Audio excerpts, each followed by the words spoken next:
member of the Budget Committee and a member of the Democratic leadership. Well, you heard Senator Crapo, who has been one of the conciliators, one of the people at the table, working with Senators Durbin and others in the Gang of Six. Is that the outlines of something that you think can be sold and would succeed in the House with Democratic votes? Well, Andrea, I didn't hear all the details of what he put forward, but clearly what we have to do is go through the following steps. The Boehner bill, assuming it gets out of the House, will be defeated in the Senate. Harry Reid's made that clear. Right. You have over 50 senators. So then it's going to be necessary for Senator McConnell, obviously, to get together with Senator Reid and put together something that can pass the House. Exactly what that looks like is going to require the same kind of back and forth discussion that we've had unsuccessfully up to this point. And as the clock ticks, hopefully we'll be able to forge that compromise that has eluded us so far.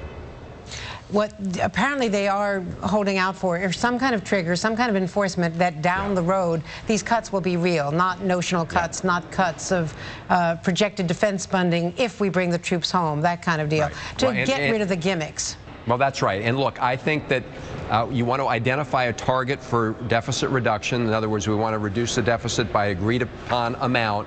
And to make it real, you would have to have triggers. And we've always said we should have triggers in order to provide that guarantee that you get the deficit reduction.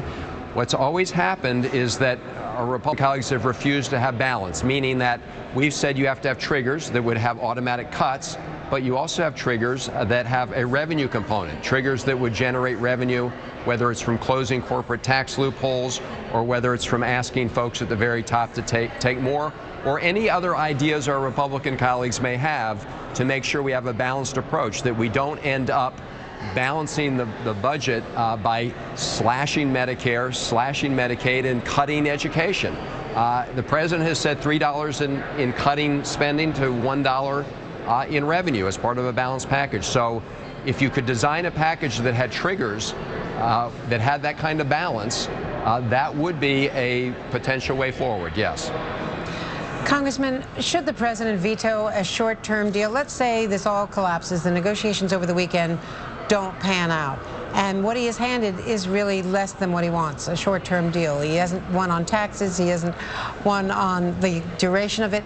Should he take the risk of vetoing that, given the warning only today from the heads of all the major banks and the possibility of a downgrade no matter what happens?